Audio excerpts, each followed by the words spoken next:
Welcome to the Physical Stack Fundamentals module. This table summarizes the topics discussed in this course and shows approximately how long each module takes to complete. It may take you more or less time to complete the modules, depending on your learning style and level of experience with the topics. Upon completion of this module, you will be able to do the following: explain SQL Server licensing concepts, describe the SQL Server database on vSphere reference architecture, describe key physical storage, vSphere host sizing, and networking concepts. You should always seek guidance from Microsoft for details of licensing Microsoft SQL Server on vSphere. The two ways of licensing SQL Server 2012 on vSphere are the Server Cal model and the Per Processor Core model. When licensing SQL Server under the Server Cal model, you purchase a server license for the individual virtual machine running SQL Server and purchase CALs for each device or user that will access the SQL Server. The Server Cal model can only be used to license individual virtual machines, not to license the underlying ESXi host. The Server Cal model encompasses several licensing models, including Server plus User CALs, where you purchase the license for the SQL Server, as well as CALs for specific users who will access the server.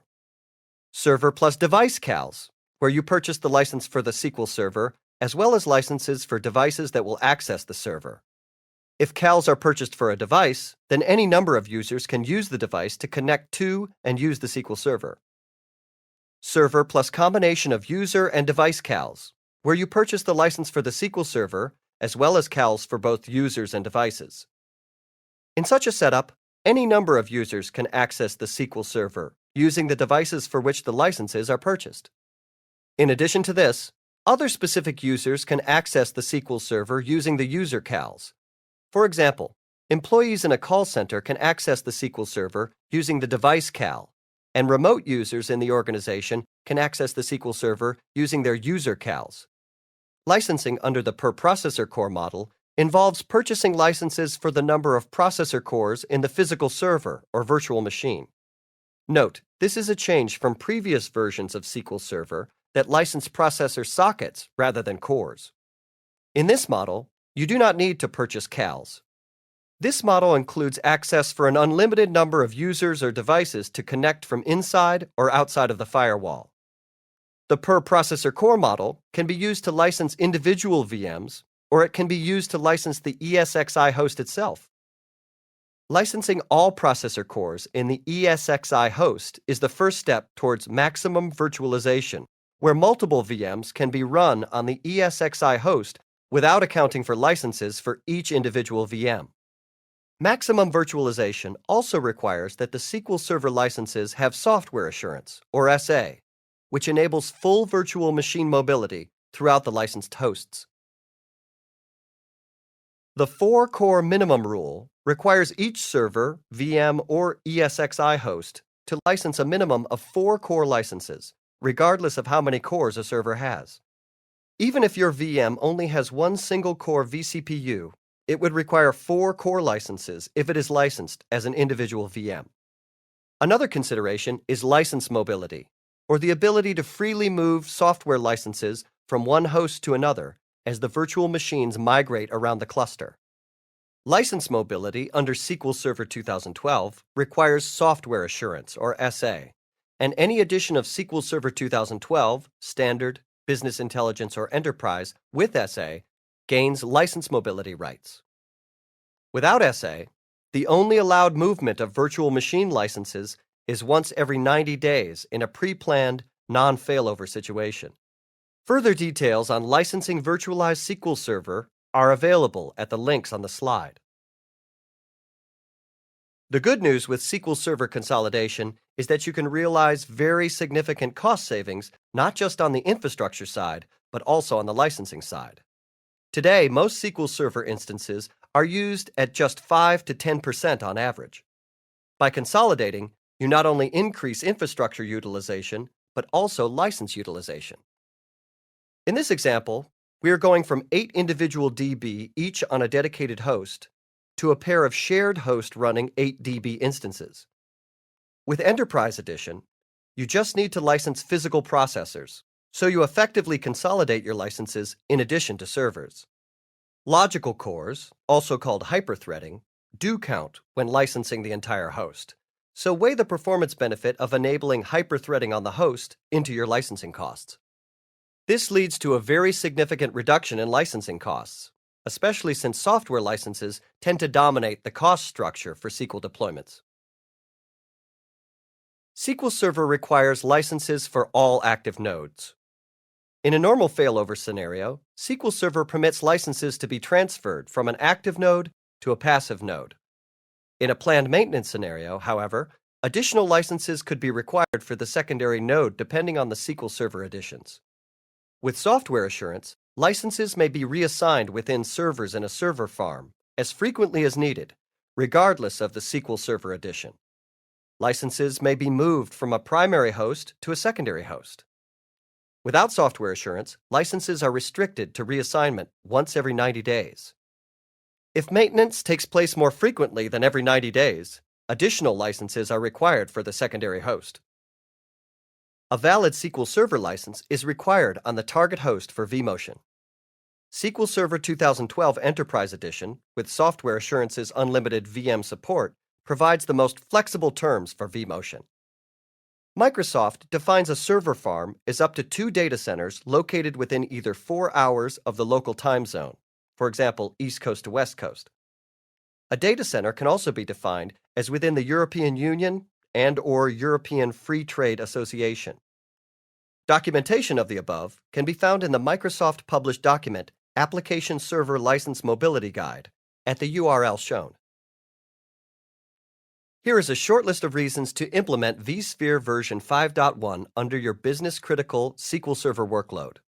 This list, of course, is not comprehensive. CPU scheduler improvements have increased performance by as much as 30% for some workloads. Virtual NUMA can now be extended to the virtual machines to improve performance. vMotion times are reduced by 25 to 30%. Single vMotion can utilize multiple NICs. Storage vMotion throughput is reduced 11% due to I/O mirroring in lieu of dirty block tracking. The Virtual Distributed Switch, VDS, now can perform a network health check.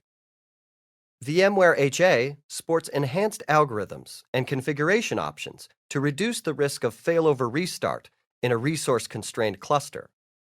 These include the new option, % of cluster resources reserved as failover spare capacity, and the ability to set relative HA priorities on VMs. Site Recovery Manager 5 enables automated failback and vSphere replication. vSphere replication removes the requirement to have identical storage arrays across sites. Once the updated VMware tools are applied after the vSphere 5.1 upgrade, reboots are reduced or eliminated for future VMware tools updates.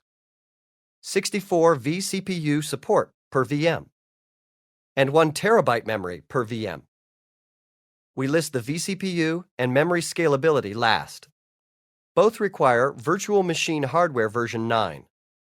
Business-critical SQL Server workloads that need more than vSphere 5.1's vCPU and memory capacity are statistical outliers. Click here to see a detailed list of vSphere 5.1 new features. The figure on the slide depicts an example of the physical architecture built to host virtual machines running single-instance SQL servers. The architecture consists of 4 Cisco UCS B250 M2 blade servers running vSphere 5.1. Each 2-socket server is populated with 8-core Sandy Bridge chips running at 2.93 GHz. Most workloads can leverage the Sandy Bridge chips hyperthreading, effectively boosting the virtual CPU or vCPU allocation in a given virtual machine.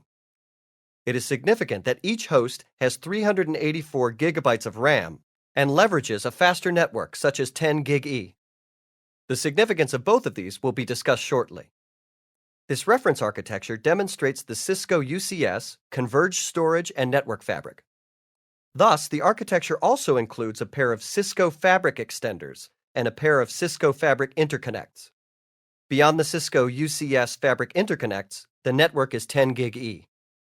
The 10 Giggy network is very significant and is best practice for a Tier 1 SQL server on vSphere architecture.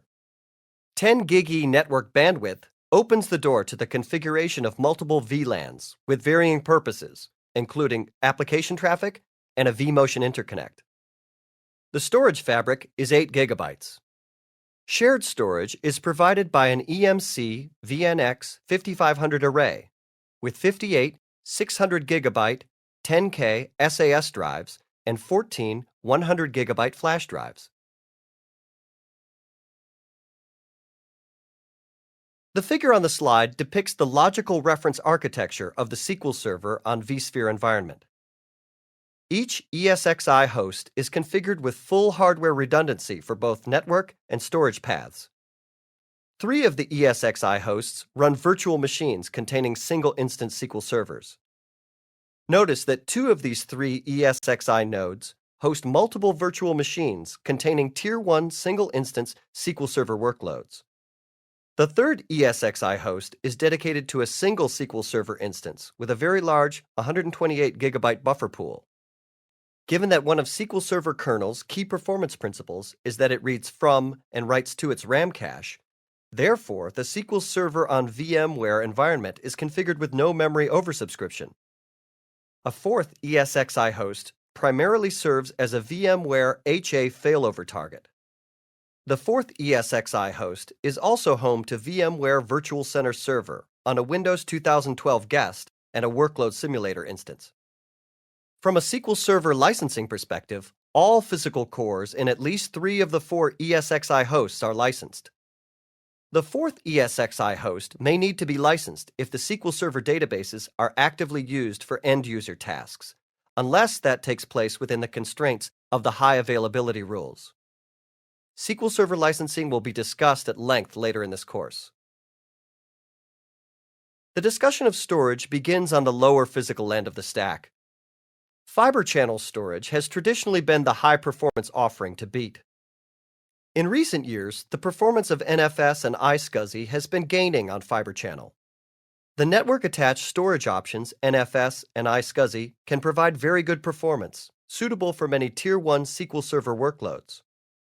Beginning about 2009, there was a significant uptick in the number of enterprises opting for network-attached storage. The storage vendors have been realigning their engineering and offerings accordingly. Network-attached storage further holds out the promise of establishing one high-bandwidth backbone of network connectivity. This alleviates the installation and maintenance of Fibre channel's physical connectivity fabric. Of the tenured network-attached storage options, NFS is generally perceived to have a more straightforward configuration than iSCSI. Fibre channel over Ethernet is a more recent but potent contender in the network-attached storage space. With the advent of Windows Server 2012, SMB 3.0 is also a strong performer of network-attached storage.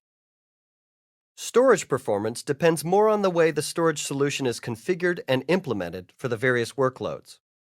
Misconfigurations or improper implementations can lead to serious performance complications.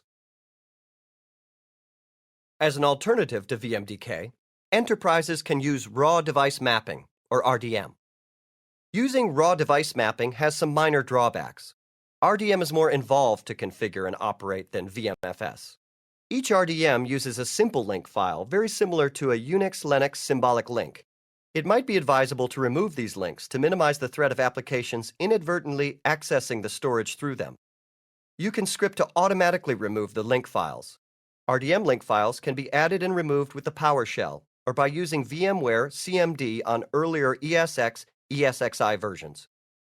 Raw device mapping has the following advantages.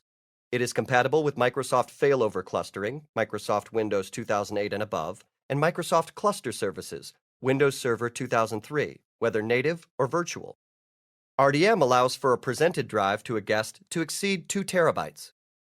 RDM is compatible with most SAN vendors' high-end frames, including their legacy hardware. RDM maintains some of the storage tooling at the SAN layer, as well as the vSphere layer. For example, VAAI-enabled SANs make storage tooling, automation, and efficiency improvements available when running vSphere 4.1 or newer. Using RDM was, historically, the preferred mechanism for applications that required fast I/O. However, improvements in the VMFS file system and VMDK performance now make VMDKs preferable to RDMs. Any significant impact to performance with VMDKs is gone. The following sections present some compelling reasons to consider the use of RDMs, as well as some potential issues. The following are benefits of using RDMs. RDMs allow a Microsoft SQL Server cluster to be spread out across both physical and virtual nodes. This is known as a heterogeneous SQL Server cluster. Using RDMs as data and log disks is one method of allowing both physical and virtual nodes to share the same storage. Software iSCSI is another method. Using RDMs can allow the presentation of a volume to a guest that exceeds 2 terabytes. When migrating from physical to virtual, an expedient method of moving the storage volumes is to use RDMs. RDMs can provide a nearly instantaneous migration path. This assumes the virtual machine has similar architecture and can use the storage and data without any changes.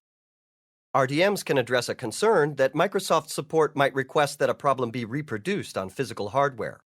You can use RDMs to quickly perform a migration from virtual to compatible physical hardware. No methods or current tools are available from any source to rapidly translate large VMFS-based VMDKs to native storage-compatible formats. Likewise, if rapid or frequent toggling between virtual and physical is desired, RDMs can be used for storage volume access. VMware does not support the quorum disk on VMDKs. Here is a short list of reasons to implement VMFS5. VMFS5 has improved file locking performance during VM creation and snapshots. VMFS5 now allows single extent data stores of up to 64 terabytes. And newly created VMFS5 data stores use a unified single block size of 1 megabyte for improved performance. We encourage customers to create new VMFS5 data stores for their VBCA. By performing an in-place upgrade from VMFS3 to VMFS5, you limit yourself on some of the benefits of VMFS5. An upgrade from VMFS3 to VMFS5 leaves multiple block sizes in place if applicable, resulting in slower operations for storage vMotion. There are 3 types of data movers. FDSM, the original legacy data mover that dates back to version 3.0. This is the slowest of the data movers. FS3DM, the data mover used in vSphere 4.0. Faster than the previous version, it reduces some of the layers. FSDM HW with hardware offload, the fastest of the data movers. It offloads the storage vMotion operation to the SAN or NAS by using VAAI. Different block sizes of data stores will cause the storage vMotion to use the slowest data mover, FDSM. If you should need to add storage to an existing VMFS5 data store, we encourage you to do so through extending the initial extent. A multi-extent data store may not be an inherently anti-performant configuration. However, multi-extent management can be inherently more complex. See the blog entry, VMFS Extents, Are They Bad or Simply Misunderstood? At blogs.vmware.com for a detailed discussion of issues in the multi-extent debate as of vSphere 5. Furthermore, SIOC does not work with multi-extent data stores as of vSphere 5. Storage attribute visibility is a nice perk for vSphere administrators. However, business-critical application stack architecture is probably not the frequent mundane task as Tier 2, Tier 3 stack provisioning may be. Business-critical application stack architecture occurs less frequently, and as such will still largely take place as a cross-team conversation involving minimally the vSphere and storage administration teams. For these reasons, we are recommending that storage profiles be considered a convenience but not a necessary step in your implementation. Storage vMotion is much heavier from a resource perspective than VM vMotion. Furthermore, business-critical application SQL Server data stores can be much larger than most workloads. Moving such data stores during business hours will induce more temporary I/O and could constitute a cure worse than the ailment. For this reason, we recommend configuring storage DRS in manual mode rather than fully automated mode. Instead, any data store moves may wait for off hours and take place via manual move or a scheduled job. Again, the best practice for business-critical application SQL Server workloads is to initially configure it on a dedicated data store.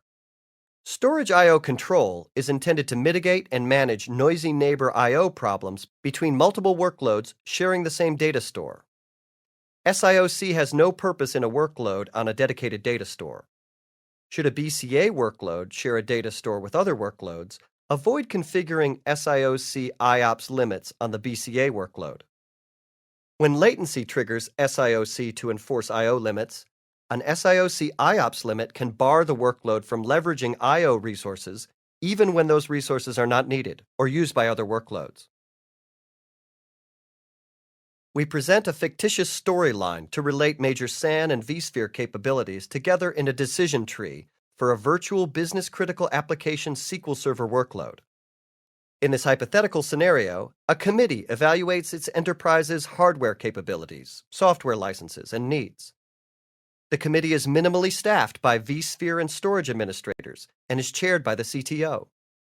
At a high level, the software assets the enterprise has to work with are vSphere Enterprise Plus level licenses and array-based replication. The enterprise has 2 candidate SANs available for a BCA SQL Server workload vSphere prototype. Committee members are brainstorming the configuration options they would use with either of 2 SANs. A newer SAN populated with Fibre channel SSD and 10K SAS drives, block-level automated tiering capability, and enabled with the vSphere storage APIs for both array integration, or VAAI, and storage awareness, or VESA. A legacy SAN, populated with homogeneous Fibre channel drives. The committee's guiding principle is to implement solutions at the lowest feasible level of the system stack. Should the committee select the newer SAN, it has made several configuration decisions. The committee will make both SSD and SAS drive tiers available to the workload. Enable SAN block-level automatic tiering. Place the database data and log files in 2 or more data stores configured as thick-provisioned eager-zeroed, at least until such time as adequate performance has been measured. Thereafter, the committee may consider thin provisioning at the SAN only with virtual center awareness of the SAN thin provisioning via VAAI. Enable storage DRS in manual mode with I/O metrics enabled.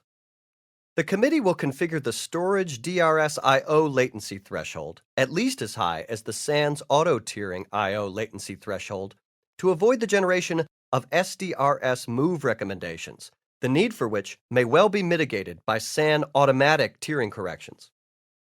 Enable storage I/O control as a safety net only, and with no IOPS limit configured for this workload. Defocus from the VESA storage profiles compliance checking, as the technical administration teams have given specific architectural consideration to this workload. Should the committee select the legacy SAN, it has made the following configuration decisions. It will configure storage DRS with no automation, manual mode. It will select Include I/O metrics. Any storage moves that SDRS recommends will be scheduled for off hours. The committee will enable storage I/O control with no storage IOPS limit configured for this workload. This fictitious architecture committee's conclusions are intended to illustrate the decisions that must be made when dealing with technology stack components with overlapping capabilities. As such, the component configurations in these 2 hypothetical stacks are not intended as hard guidelines. The CPU of choice is currently the Intel Nehalem and its Intel successors. This processor, in conjunction with support chips, can provide unparalleled performance for x86 virtual machines. To mention just one technical advantage, the Nehalem line's hyperthreading can provide significant additional effective processing power and throughput for most workloads. vSphere leverages Nehalem's hyperthreading to effectively lift a workload's vCPU ceiling. The following arguments favor 4 CPU socket vSphere hosts. vSphere 5.1 has a ceiling of 64 cores per virtual machine. It is estimated that 99% of customers' Tier 1 workloads might be tuned to fit inside 64 cores with headroom to spare. Customers can anticipate that the vCPU ceiling will continue to raise in subsequent vSphere releases, which will enable extremely large workloads. With 2 sockets, a workload with a large vCPU count could exceed the host's total core count. Most vSphere Tier 1 customers experience pressure on memory after any appropriate tuning, not on CPU. Therefore, the general recommendation is to acquire vSphere hosts with at least 256 GB RAM capacity and at least 128 GB installed. The following arguments favor 2 CPU socket vSphere hosts. A 4-socket x86 host with all 4 CPU sockets populated and 256 GB of RAM can cost about $35,000. In contrast, a single 2-socket host with 128 GB of RAM costs about $12,000. Rarely will a workload exceed a 2-socket host's core count in the first years of an organization's Tier 1 vSphere experience. Many third-party software license agreements have terms that are customer-optimized in vSphere clusters, consisting of hosts with smaller socket core counts. A pair of 2-socket hosts provides SQL Server core technology workloads with VMware HA coverage, as well as minimal SQL Server processor-based license fees. It is rare to encounter Tier 1 virtual machines that require more than 24 GB of memory. A 2-socket vSphere server can likely host multiple average production Tier 1 workloads. Overall, many organizations standardize on 2-socket vSphere hosts to both optimize CapEx and address their near-to-medium-term needs.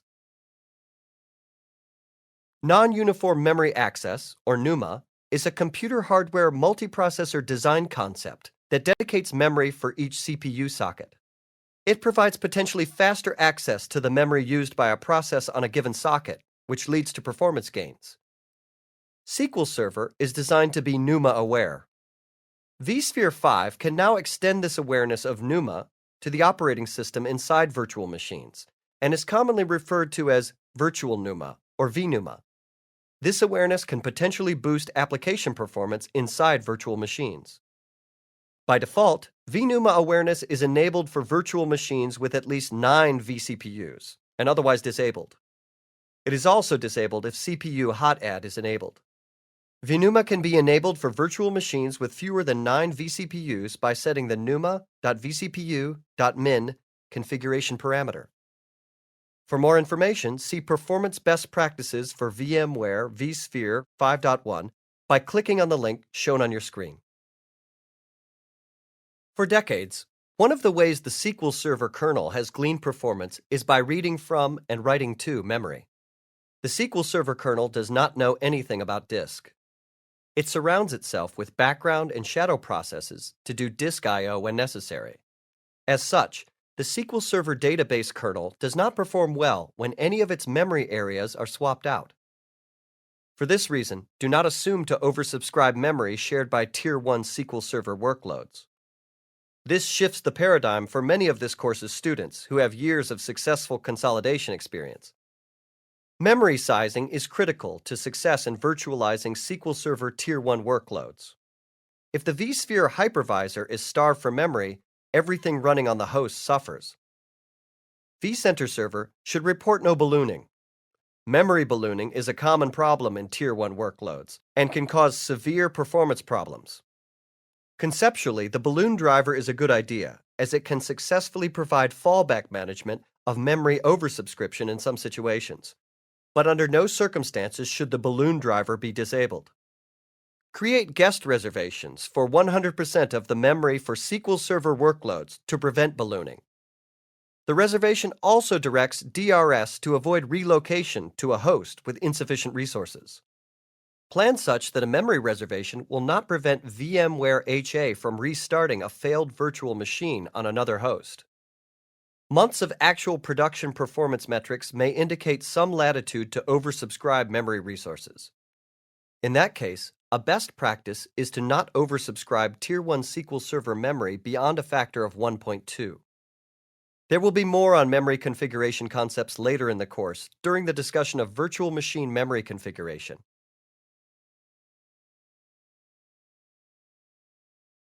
For fiber channel storage, the current 8 GB HBA standard has dropped to an attractive price point. 8 GB HBAs are advisable even if the entire storage path is not 8 GB enabled, and there are no plans to do so. As of vSphere 5.1, 16 gigabyte HBAs are now supported, providing even faster interconnect speeds. Even two older teamed 4 gigabyte HBAs can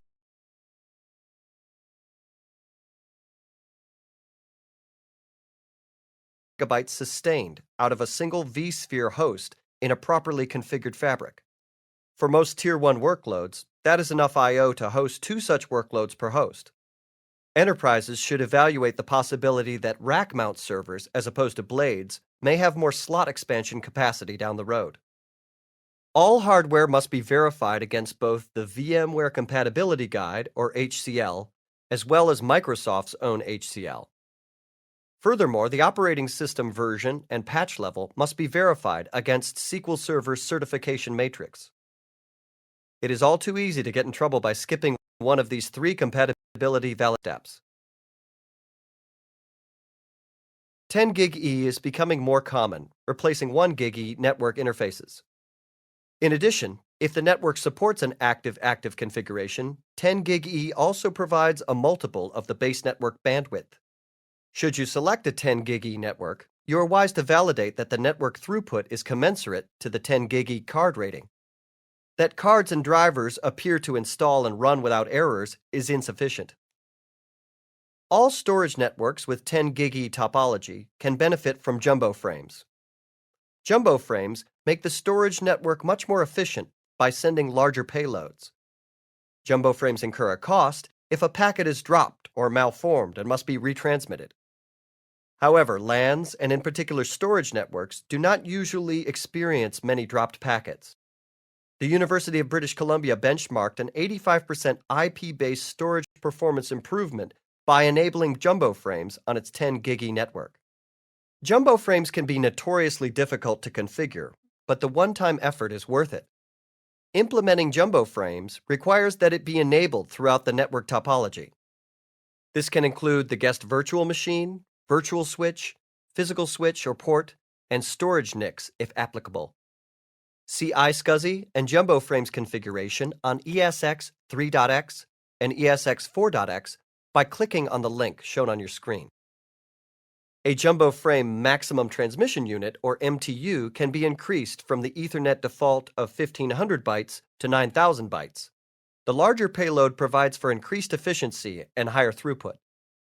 SQL Server, by default, uses an 8 kilobyte block to store data in the database. Increasing the TCP/IP payload to 9000 bytes allows an entire SQL Server block to be transmitted as one jumbo frame.